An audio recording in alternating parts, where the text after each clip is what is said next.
Hello! In this clip for our Justia webinar, The Secret to Career Transitions That Are Epic, Scott Mason shares his final thoughts regarding career transitions while answering the audience's question. If you'd like to see more Justia videos on law practice and legal marketing, be sure to subscribe to our channel. So as we begin to come to a close, what are some key takeaways? What are the things that you really need to remember from today? And what will have you smiling like she is, because she opened the box and a shiny new career is staring back at her. First of all, remember an unfulfilling professional path presents clear and present dangers to your health and your long-term career prospects. I will share this as a dramatic but true last word on this topic. In 2023, last year, almost a year ago, a little more than a year, I woke up one day feeling a very sharp pain in my neck. Within 10 days, I had lost 20 pounds, was in and out of consciousness, couldn't walk, wouldn't eat or drink, and was rushed to the emergency room where I was in the hospital for 2 weeks with a mysterious contagion that I had caught, but to this day, no one knows what it is. I mention that because I could have died. In fact, I very nearly did. And to have gone through something like that, come out the other side, I really came to appreciate that thinking about our life and regrets is something that it's never too early to start doing. I don't want anyone watching this now or later, or anyone that you talk to about this, to ever be in a situation where suddenly that time that you thought you had, you don't have. Then it's too late to have lived the life that we all have worked so hard to earn. Remember that a clear and present danger associated with not living a life, not having a career that's fulfilling, isn't just something that is a future risk. It's something that you could end up regretting right now. Lawyering's inherent relationship with risk can complicate or even override the mindsets that we need in order to make a career transition, particularly one that we perceive as risky. But understanding that risk aversion is itself very risky, as well as acknowledging that our relationship as lawyers with risk creates a conundrum, puts us in a position where we can manage that understanding of risk. And then we can be careful about who and what we associate ourselves with so that we don't let that pool of fear around risk keep us from doing what we need to with our lives. A 4-step process can help you identify the exact career transition that's right for you and that will set you up and can set you up to both arrive at it and keep you fulfilled. That plan needs to first involve disentangling your professional role from your identity, then analyzing how your view of that role impacts your ability to take action and transition. In other words, is the professional myth that you're telling yourself keeping you stuck? Is the role that you define yourself in subsuming your entire identity? If so, recognize that and cut the two. Get clarity on your inner truth values and any purpose-driven reasons that you've taken from your career so far that you can bring into a new career to give it true meaning. Then assess your core skills, including those that you might have forgotten or might not have used, and your experiences, then connect them to your values and who in this world you need and want to serve.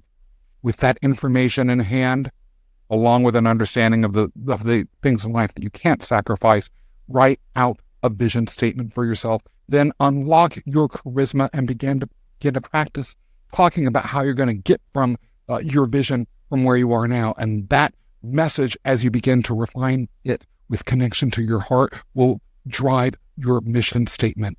Then finally, with that information in hand, build your roadmap for an epic future that will make that vision a lived reality.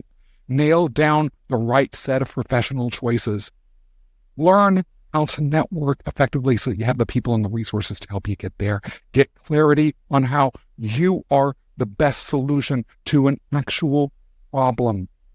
And then build out a formal action plan that at a minimum includes some sort of accountability component so that you keep moving forward even if things look dark, and that takes into appropriate consideration ethics. If any of you want to talk further, I love getting to know people. This subject is so important to me, and I really want to be there for folks. I also would love it if all of you followed me on YouTube, on LinkedIn, on Instagram, on LinkedIn. On LinkedIn, I have daily content about leadership and professional transition for lawyers. On YouTube, I have a number of different videos that talk about leadership and professional transition issues from a number of different lenses and from a number of different perspectives. I also have a video interview series that is very interesting regarding leadership. Also, with regards to charisma, if you go to my LinkedIn site, one of the free resources that's out there to help you become more charismatic is a TEDx talk that you'll see right at the top of my LinkedIn profile that explains exactly how anyone can become charismatic and help you move your career transition along. Or, for heaven's sake, go and watch the Justia seminar that Mark Halpert, that LinkedIn author, and I put together about how to be a charismatic lawyer. And then, above all else, remember my final words for the day before I take questions. I want your future to be epic.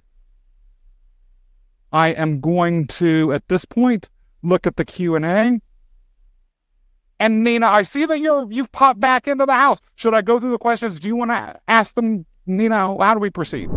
We can go ahead and move on to questions. I do want to remind you all that are here, if you'd like to submit a question to Scott, that button that says Q&A in the control panel at the bottom of your screen is where you'll submit. And Scott, feel free to take the questions as you see fit. Thank you. And I have a few minutes to go over and answer these. So if that is good with Justia, and I'm happy to support everyone that way. So someone asked, have you ever had a client who has had an especially hard time transitioning? What made it difficult and how did they overcome it? Yes, I have had some that have had especially difficult times. And the most difficult ones have been those who are trapped in these myths. They're resistant to the mindset changes. They are so entrenched in belief systems that are rooted in, I can't, or I won't, or I'll fail, or what will people think about me? I spoke to someone once who said, I want to make a change, I just don't want to have to change. Well, if your mindset is that you aren't willing to change, you're not going to have a change. But I always say to my clients, and I say this to any of you if you're going to embark on this journey, say to yourself before you start, I will not let fear stop me. Because at the end of the day, all of these mindset things are driven by fear. And if that commitment is made and I can push the client through that and past it, you'd be amazed by what happens. And people's rates and what challenges them and their issues all vary. Part of what I as a coach need to work with is the whole panoply of things. And what people need to do if they're not working with a coach, if they're just doing it on their own, is be honest and just work through that. What kind of lawyer personality traits that people use to sell themselves during their transition? What other types of vocations do lawyers tend to be good at? You would be shocked at what sort of vocations people can be good at. I've heard of everything from owning a cookie store to being an interior designer to me working as a manufacturer to any. You would be surprised. A lot of times lawyers have suppressed artistic spirit or suppressed mathematical skills or all sorts of things. The sky is the limit so long as you have the fundamental ability to do that and the drive, right? So I never thought, for instance, that I could be a podcaster until I decided to do it. Now I'm on my fifth one. Right? And so literally anything can happen. Don't let, outside of your own skills and abilities and drive, don't let anything limit you. And personality traits have, a lot of times the big ones are the ability to sell. If you want to move into any sort of entrepreneurial or artistic venture, the ability to sell is huge. And we as lawyers are really, really good at that. There was a bunch of others like being able to meet deadlines, writing skills, and verbal skills. All of those are massive in practically every career situation. What are some of the first steps maybe I can take when facing the fear of risk when it comes to these changes? Thank you all so much for these questions. These are really rich. Acknowledgement is huge.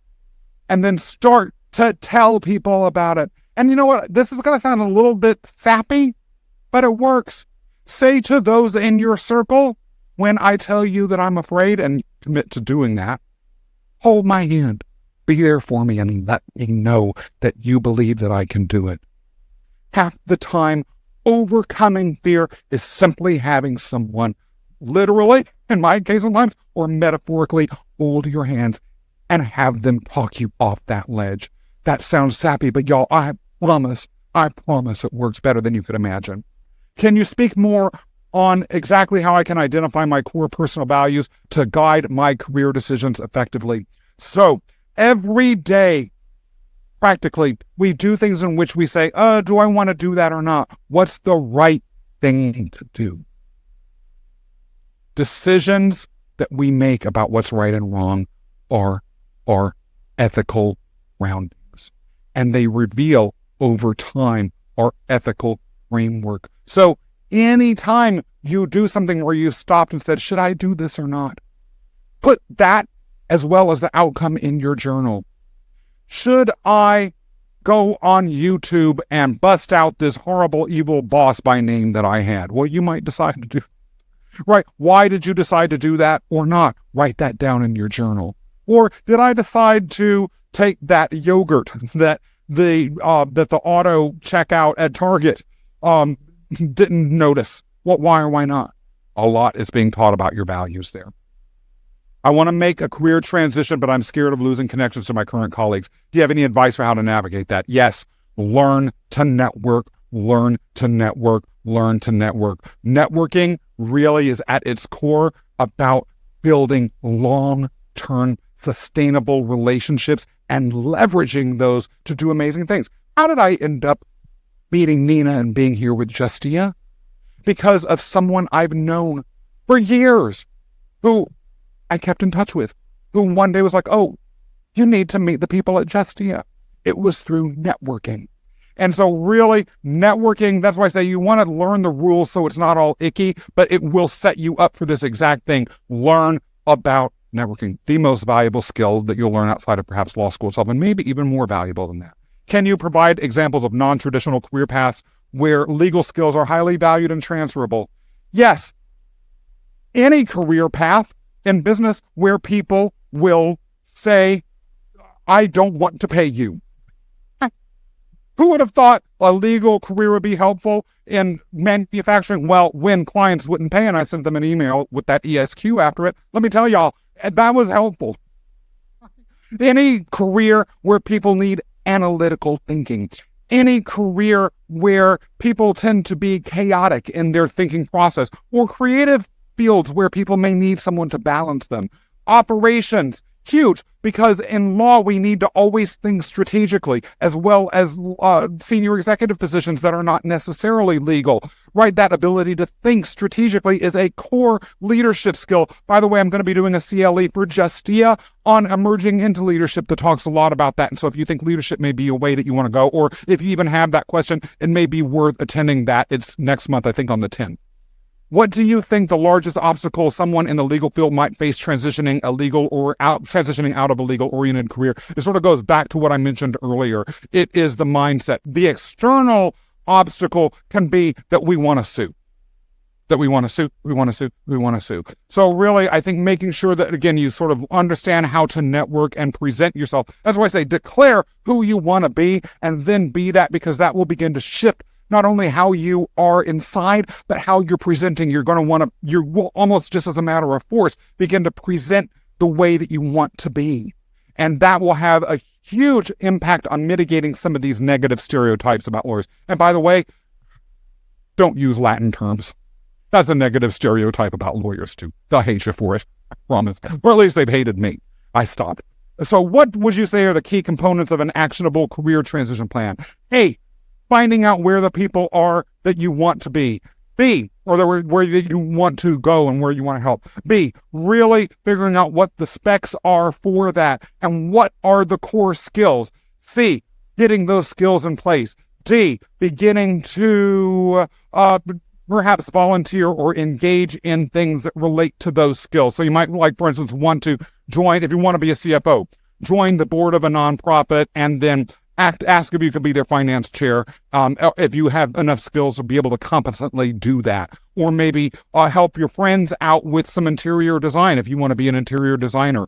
Or be a guest on a podcast if you want to be a broadcast professional. All these sorts of things. And then, again, make sure you have those time frames so that you're following up. And then also have periodic rewards for yourself. A lot of this will be easy once you understand where it is that you want to go. That's the hardest part, bluntly.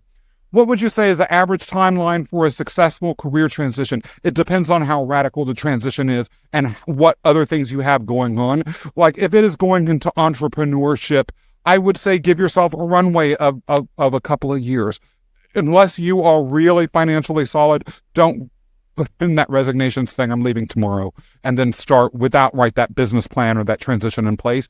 If it is something that's closer to what you do, it might only take a year or so of concerted effort. A lot of that depends on the effort that you put in and what you're willing to learn. By the way, going back to that question about the plan, include in the plan things that you're also going to need to be familiar with. So again, if it's entrepreneurship, you're going to need to learn exactly how to sell, how to market, things like that. And if it is in some other area, you probably are going to want to learn the key software components. You want to definitely include those sorts of things in the plan. And how do you manage self-doubt when you're on deadline? I assume that I'm not 100% sure I understand that question, but I'm going to assume it as self-doubt as in you have that plan and it's not moving the way that you want. Accountability isn't just having that person there to hold your hand and talk to you, and having that other person who is there supporting you when you're feeling afraid and having them say, you can do this, I believe in you, right? It's also about making sure that they say to you, okay, this is why this happened.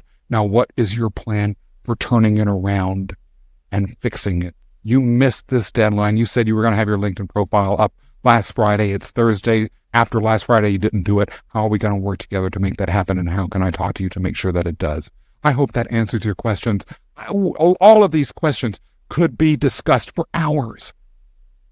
And I invite anyone who has further questions to reach out to me on YouTube or LinkedIn, and let's get to know each other and talk further, because as I hope is apparent, I care the best for you. Thank you for this engagement. Thank you so much, Scott, for your additional insights, and thank you all for asking your lovely questions. Thanks for watching. We hope you enjoyed this video, and if you did enjoy it, please hit the like button and subscribe to our channel for more videos on law practice and legal marketing. See you in our next clip.